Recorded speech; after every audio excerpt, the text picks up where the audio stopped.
Hey,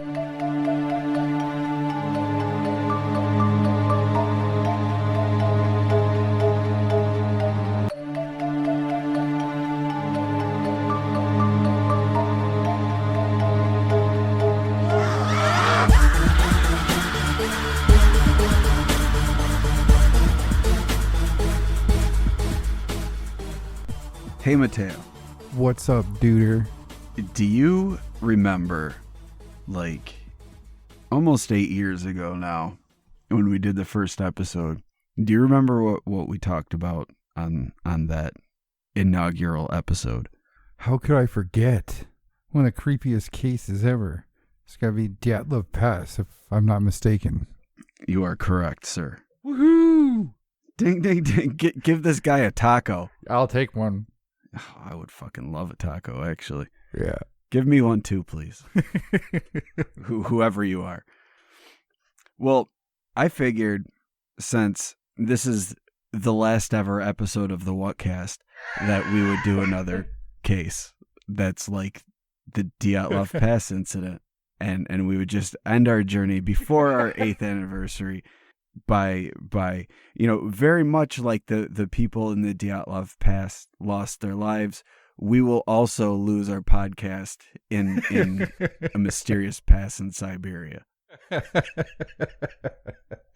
So Mike's only kidding, guys. I'm not kidding. This is I'm absolutely serious. 100%. The Whatcast is done. From now on, we will be casting whats. Castingwhats.com. So yeah, change of everything. So you're gonna have to find us on, all of the things as casting whats going forward, because the Whatcast is dead. Hey, you used your effects. I'm so proud. Yay. Fanfare. We're gonna be changing our format to home cooking and real estate. Yeah. And haunted pies. Haunted pies? Ooh, haunted food Yes. only. That's an idea. That's going to fail. Yeah. No, it's going to get... I'm telling you, this idea's got legs, man. No longer are we going to be two assholes talking about weird shit. We are now going to be two assholes giving you recipes on how to make haunted foods. It's time to cash in. So, yeah. We're gonna cash in on the bored people that don't have anything better to do because of quarantine market. And they want to cook some haunted shit. Yes, and they want to cook haunted shit. So if you like summoning demons and cooking pastries, then boy, do we have a show for you. Casting What's premiering next week on all of the things. There's a lot of shows that popped up for COVID survival that are already fading away. Yeah, no, not this one. This one will go on forever. We will never stop casting whats. Yeah. There's going to be a point in time to where you're going to go look at your phone or wherever you listen to podcasts, and you're going to see an episode of the Whatcast, and you're going to go, come on, it's sad now. Yeah, it is sad now. Because on the Whatcast, listen, you're not going to learn how to make haunted cupcakes for Susie's birthday on the Whatcast, okay? But on casting whats, that's literally our bread and butter. We have spent the last 5 years consulting the world's top chefs. And spirit mediums and necromancers. And I learned the secrets to baking haunted pies. And combining the two arts, we have crafted haunted cakes. Yes. I literally do magic in the kitchen.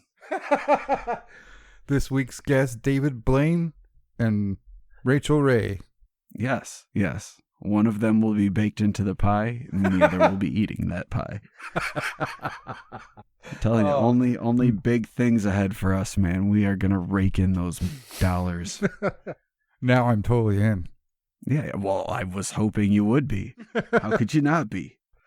Anyway, I hope you guys enjoy the last episode ever of the Whatcast, because I've got another mysterious hiker death in the mountains in Siberia story.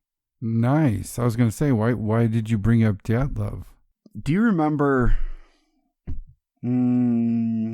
It was, I don't know. My concept of time is very askew, but I'm gonna say it was 2 years ago.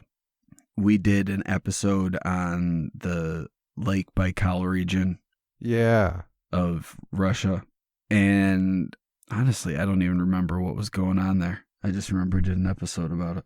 Yeah, I remember trying to learn how to say Baikal correctly. Was there a sea monster there? A lake monster? Most likely. I hope so. Anyway, weird stuff happens at Lake Baikal. Actually, we should look that up really quick. Let me just... Yeah, let's do this. Pardon us. So we don't sound like bumbling assholes. More than usual. So it's Lake Baikal. We did the episode about it. It's one of the oldest lakes in the world, and it's supposed to have very, or I shouldn't say it's supposed to have. It does have a very, I guess, isolated but extremely biodiverse area. They call it the Galapagos of Russia. It's an old and deep lake, so of course there's sea monster sightings, and because it's so old and deep, the thought is that maybe it's some long extinct animal that's coming up to the surface. But there's been a lot of UFO sightings that have been reported there, and it's also kind of I don't know how to really say it. I guess a hot spot that's referred to in a lot of myths and legends in the area. But anyway, it's a really weird place, and that's the region where this disappearance took place in is just below the lake. But it's called the Khamar Daban. I believe that's how Khamar Daban. Yeah, Khamar Daban is how I was going to say it. It's one. I read that it's the first geographically mapped landmass on Earth. What, Lake Baikal? The Khamar Daban mountain area. Oh, nice. Yeah, that's I didn't realize that. But this region, it's a popular tourist spot. So it's a place where a lot of people come from outside of the region to go hiking. Like I said, it's right below Lake Baikal. It's in the Ural Mountains, and because it's a place that's popular among tourists, it's not a place that's like a leisurely hike. It's one of the more rugged trails that are in the area. I think there were only 2 trails that were more difficult than this one to hike, but it wasn't anything that was going to be life-threatening or anything. It was just going to be a lot of work. You were going to have to work to get through here. It was had in mind that a survival expert and hiking instructor, Ludmila Korvina, was taking a group of younger hikers on this trek. And the group consisted of 6 other people, ranging in age from 15 to 24. And most of them, well, they all had hiking experience, and a lot of them had actually worked with Korvina in the past. But the closest to her was a 23-year-old by the name of Alexander Kryson, who went by the name of Sasha. I guess Sasha is a popular nickname for Alexander in Russia. But he had known Ludmila most of his life. They had kind of like a mother and son relationship. So he was probably the most experienced of them all. But then there were 5 others. There was a 24-year-old named Tatiana Filipenko, a 19-year-old named Denis Fachkin, a 17-year-old named Valentina Udochenko, a 16-year-old named Victoria Zalasova, and the youngest was a 15-year-old named Timur Papanovov. Good job, dude. I'm really sorry for people that have a better grasp on Russian than I do. I'm positive I butchered those names, so my apologies. I will try not to butcher them, but I'm talking about Russian things, so it's pretty likely that I will continue to butcher them, and I just use this as an apology up front, and let's move on. Thank you. Thank you. All right, so the journey began on August 2nd in 1993. So this is, like the Dyatlov Pass incident. It seems further away, more, but this is 93. So this is after the fall of the Soviet Union. Yeah, that's the one thing that first caught my attention about this case was how recent it was. Yeah.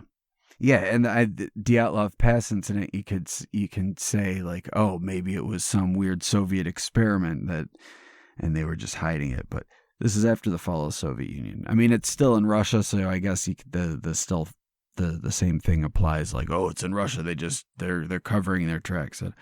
But I don't know. We'll see. Just even down to like medical practices advancing. Back then with the Dyatlov thing, they just were like, we don't know. And now there's like, no, we gotta get to the bottom of this and make sure everything's documented properly, all that stuff. Right. So they arrived at their starting point. They started on a mountain range in the town of Marino, and they were expecting to have clear weather and sunny skies. Because it was August, it wasn't supposed to get very cold, even though they were in Siberia. It was supposed to be, I believe it was supposed to be between 50 and 60 degrees in the mountains. So it was, great weather for hiking, especially if it's not raining. But they were one of three groups that were hiking in the area, and Ludmila's group was supposed to meet up with another group on August 5th. And the other group was being led by her daughter, Natalia. And they had both planned their trips so that they would converge at the same location on August 5th. And then they would go on together from there.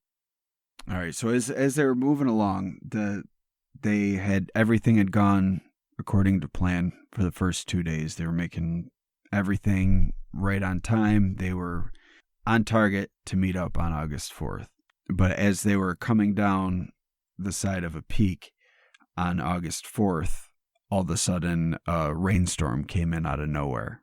That wasn't in the weather forecast that they looked at ahead of time, but they're in the mountains, so these things happen from time to time. So see, I found that weird reading about this case, is that they checked a few times to make sure the weather was going to be okay. They had full confidence that they weren't going to run into anything like that. But sometimes on the, a random cloud or bit of moisture will come in. And I mean, I don't know. Maybe I'm just looking at mountains in my neck of the woods where you just get these freak storms that come through sometimes. But I don't know. Maybe it's different over there. I don't know. But it doesn't seem like, in all the reports and everything, it doesn't seem like that's a weird point to anybody. Like, it just seems like, oh, well, forecast was off, so it goes. Yeah, it might have been a common thing there. Yeah, I don't know. But that it slowed them down, obviously, because they weren't expecting it. So, if you're not expecting rain, you're going to have all your rain gear packed away, and, you're going to get wet, which is going to slow you down, make everybody miserable. But this part of this I find kind of weird, because she was a survival expert, and she was known for being really strict with her students, kind of pushing them, but not to the point, not pushing them to the point of being extreme though, or where they would be in any danger in any way. It was just like, if you're going to go with me, you're going to keep up with me, and you're going to do the things you need to do to get through the situation. But she wasn't going to intentionally put anybody in harm's way. And for some reason, during this rainstorm, they decided to make camp in this exposed location, like this flat. It was kind of a clearing, but there was tree cover that wasn't far from them. They could have taken cover under the tree, but instead they camped out in the open in the rain where they couldn't build a fire, and they just camped out the night there for some reason. Am I remembering correctly that this area with the trees was even known as like a kind of a rest area? No, well, there was tree cover, and then there was within walking distance from where they camped, there was this area. It was a rest area, like it was a lean-to that was there with, I think, firewood and bare essentials, like that, like kind of like a waypoint in case you got stranded or whatever. Okay. But for some reason, she wanted to camp out in the middle of nowhere. I don't know. Yeah. But the next day, Natalia was supposed to meet up with her mother on August 5th, and they never showed up. So she just assumed that they got held up by the weather and figured they would just meet at the end of the trip. And so she moved on. I mean, her mom's a badass survival expert, so she didn't think anything of it. She's just like, they got held up. She's with some young kids. Well, but then again, I believe her daughter was only 16 years old as well. But I mean, if she grew up with her as a mother, I'm sure she learned a thing or two. Right. But no one ever showed up. And so they moved on, and Natalia ended up going through the rest of the journey with her group, and her mother never showed up, and no one ever, they didn't know what happened to them, but no one heard from any of them until August 10th. So the journey was supposed to last until August 7th, and it wasn't until August 10th that a group of kayakers saw a lone girl standing on the bank looking at them.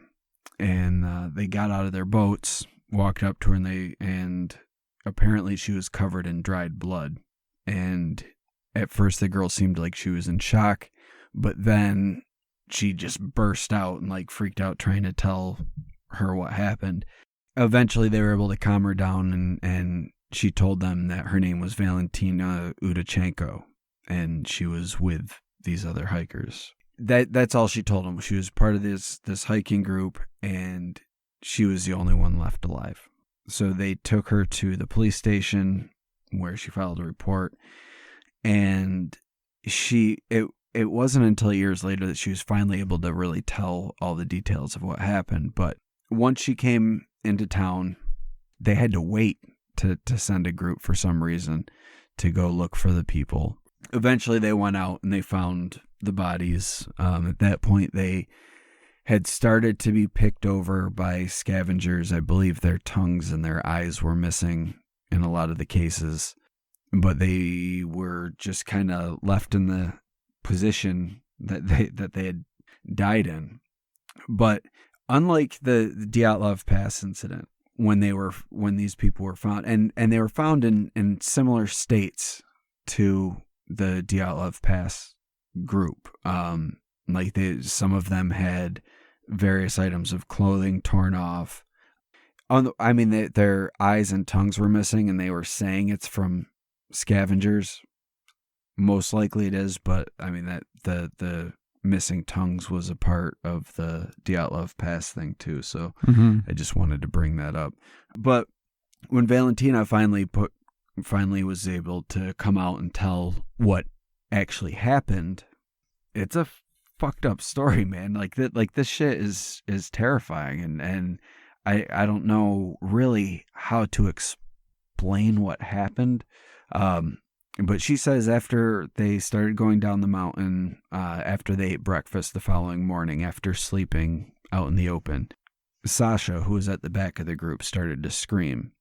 And everyone turned around when he started to scream, and they saw that blood was coming out of his eyes and his ears, and he was frothing at the mouth. He had foam coming out of his mouth. And then he fell to the ground and had a seizure and then went still. And then Ludmila, because she had the mother-son relationship with him, immediately ran over to him, and she told the rest of the group to continue on, but she was like freaking out, trying to revive Sasha. And the rest of the group started to walk away, but then they heard Ludmila scream, so they all ran back to see what was going on. And once they got there, they saw that she was bleeding from her eyes and her nose, and she had blood and foam coming from her mouth. And then she started to convulse, and then she fell down on top of Sasha and went still. Tatiana was trying to help her out as she was convulsing, and then she fell down, grabbing at her throat like she couldn't breathe, and she started to crawl away, and she was doubled over when she started to smash her own head against a rock until she knocked herself out. Holy shit. And then the other three, Victoria and Timur and Dennis, all started to run away, and Valentina was in shock. She said she was just standing there, and as Victoria was going by, she was trying to get her to go with her, and Victoria started to bite and scratch at her, and then she started to display the same symptoms with the blood and then the foaming, and then Timur started to run away, and while he was running, he collapsed onto the ground, and then he started throwing up blood, and then started to tear his clothes off and grasp at his throat, and then he died. So at this point, it's just Valentina and Dennis that are left, and they started to run away, and they got a little distance away before Dennis just collapsed to the ground and started having a seizure, and then stopped moving. So having just witnessed all of this go down in a matter of minutes, Valentina just took off and ran out. She ran into the woods with just what she had with her for supplies, which was a tent and her clothes. And she ran down the mountain to get away from what just happened and set up a camp under a tree and fell asleep for the night. She woke up the next morning alive, and she didn't feel, any sickness or illness or anything. But she didn't have any supplies. So the only thing that she could do was to go back to where her friends had just died and basically pick their bodies for supplies so that she could survive for as long as needed in the woods. And so she was trying to find the river, but she didn't know where she was in relation to civilization. So she just started following the river, and she found these power lines, and the power lines were what she was following to eventually get back to civilization. And it was 4 days she was following the power lines when these kayakers randomly saw her on the side of the stream and got her to the police station. And when she finally gets to the police station, the police waited 2 days after she got to the police station, and then they were looking for the bodies using helicopters, and they were able to find them. And once they got the bodies back, the report concluded that all of them except for Ludmila died of hypothermia, and Ludmila had suffered a heart attack. And they said that the autopsy showed that all of them had signs of bruised lungs and protein deficiency due to malnutrition. And they said that was a contributing factor to their hypothermia death. Now, how old was Ludmila? What? How do you say it? I'm sorry. Ludmila, she was 41. Heart attack at 41, huh? I don't know. Could weather conditions bring on a heart attack? I mean, who knows what's going to bring on a heart attack? You hear about people in peak fitness. You have a heart attack while jogging. Yeah, ain't that the truth? Heart attacks just happen. So I don't think that you can rule that out. But based on everything that Valentina reported, that seems very strange to me. And she said at no point in time were they malnourished, and they brought enough rations because of the work that they were doing and how much energy went into the hike that they were doing, that they were eating meals of 2,400 calories a day. That was their intake for the day. So they were eating quite a bit. Definitely not starving by any means. And even if you're burning a lot of calories, 2,400 calories is a decent amount. But and they were protein rich, Valentina said. So based on everything that Valentina said, that doesn't match up with what the autopsy report concludes. So what exactly happened here? That's what I want to know.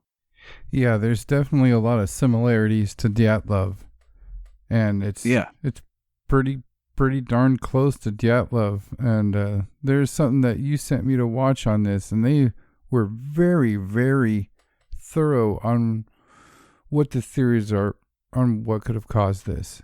And they had a few of them. What were the ones that stood out to you as far as just an explanation of what went down? Well, so for people that are looking beyond the official explanation from the autopsy, there's always conspiracy theories. And one theory is that the hikers accidentally came upon some secret Russian military exercise or experiment or something, and they were killed as a result, and their deaths were covered up by the police, and the medical examiner was bought off to hide it. And because it's the Russian government, they can do that. The biggest problem with that theory, though, is that Valentina is still alive. If they were trying to hunt these people down, I highly doubt that they would kill her. Additionally, the area where they died in is a place that many hikers frequent. That's what I was going to say. This is a regularly traveled area, right? Yeah. Why would you do secret military experiments where there's the potential to be seen? That doesn't make sense. Mm-hmm. Another thing that was considered is that it was a nerve agent or some sort of gas or chemical that was used. And I mean, really, if you think about it, like the way that the descriptions of different gas attacks, it does sound like that. There's hemorrhaging, which is causing the bleeding of the eyes, nose, and ears, and people frothing at the mouth, gasping at their throat.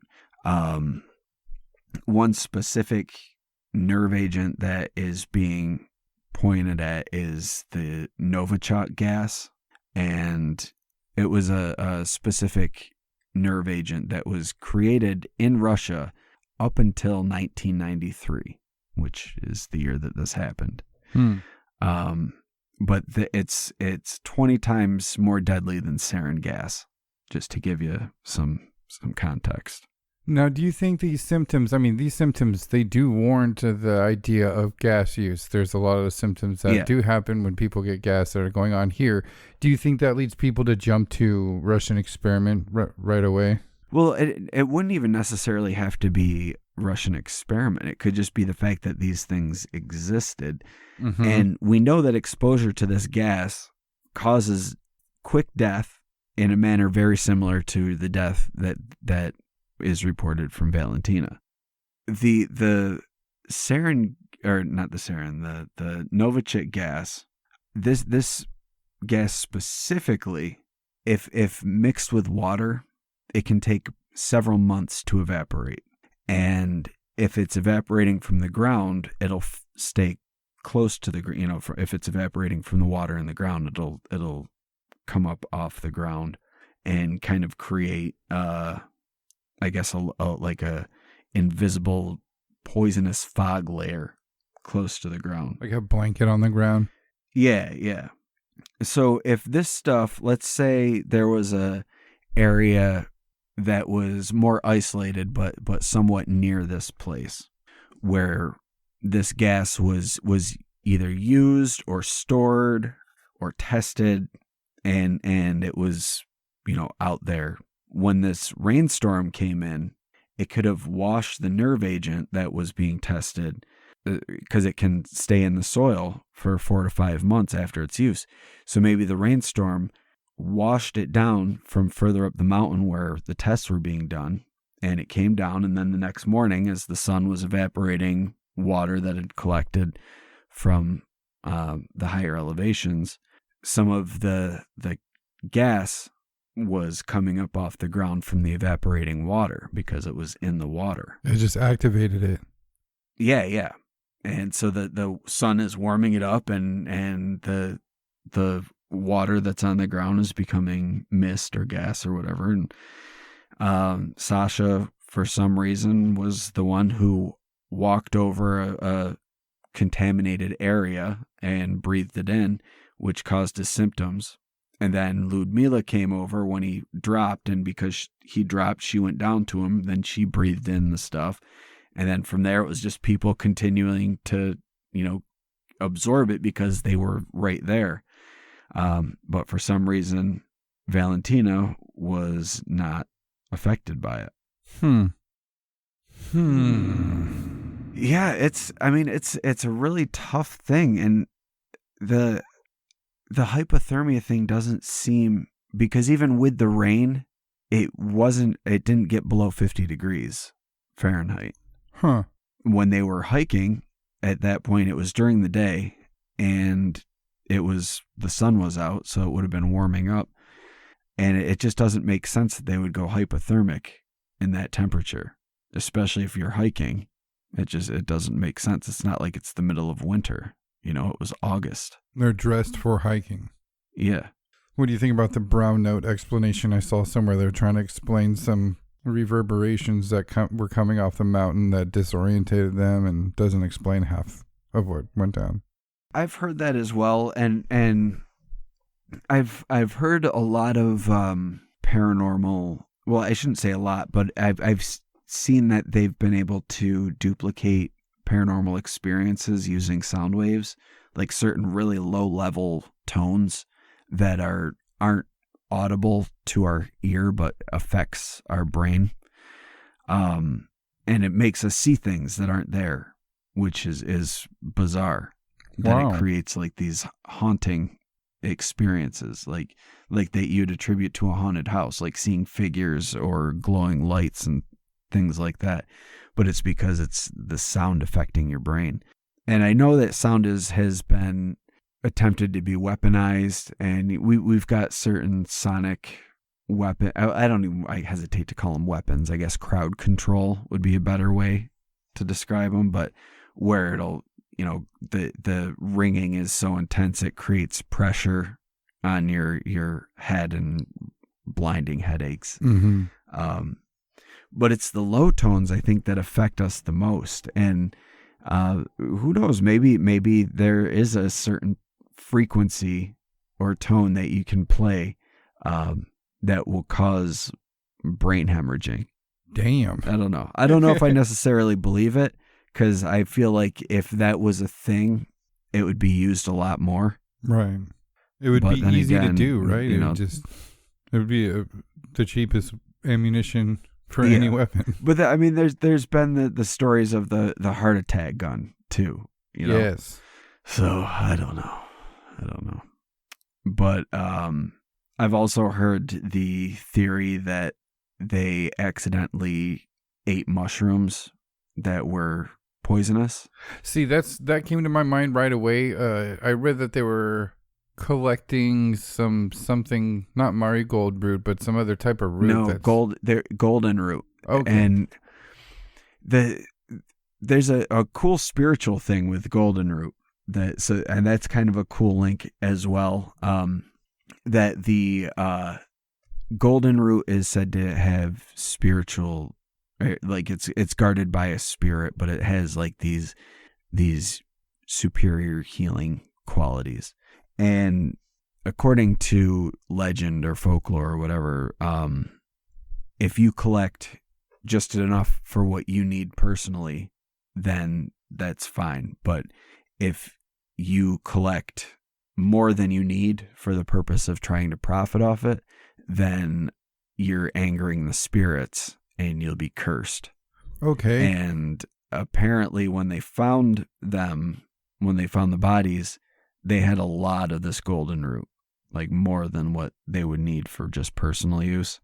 So they're thinking that maybe she had a little side hustle where she was selling golden root on the side. Okay, now we're getting somewhere. I have a few things I wanted to ask your opinion on as far as what could have gone on here.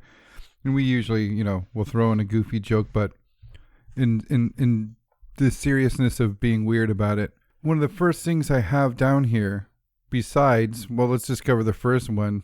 Could this be the same entity or quote unseen force that destroyed the people with the Dyatlov Pass thing? It could be, but it seems like these people had a little bit different effects, bleeding from the ears.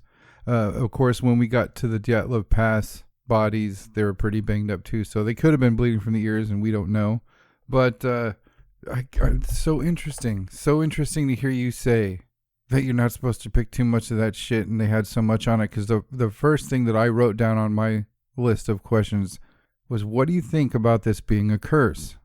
It's the potential is there if you follow, like if you buy into the folklore, the potential is there. Okay. You anger the spirits of the area, and they get back at you, and that's something that's gone back, for as long as there's been tales of spirits or place spirits or fairies or elves or anything like that. There's always the idea that if you disrespect their area or their plants or their land, that they'll come back and get you for it. And maybe that was the case, and because she was being greedy with nature, nature was like, you know what, I'm gonna kill everybody, and then I'm gonna leave one as a warning to the rest. But she didn't understand it for what it was, and so the warning failed.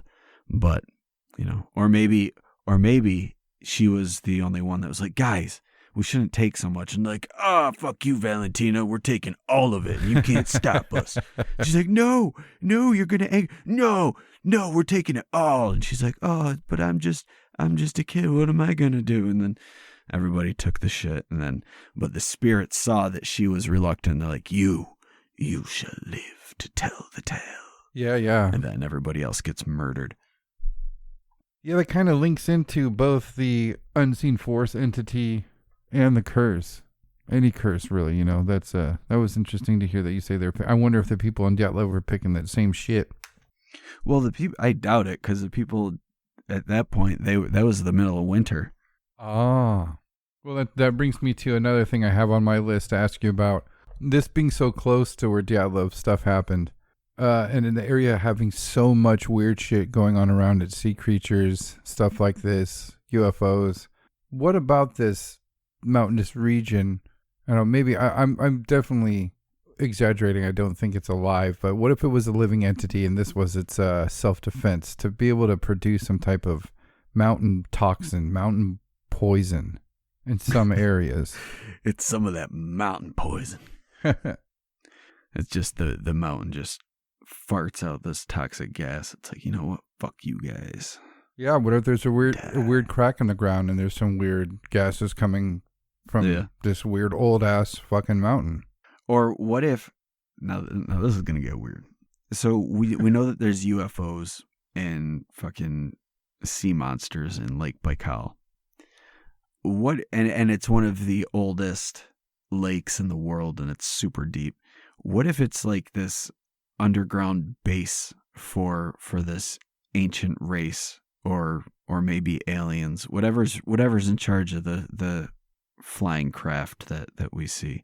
What if under there is a base, and they're slowly trying to get Earth to the level they need it to be at in order for them to survive? So they slowly release this gas out, and this is like one of their testing areas.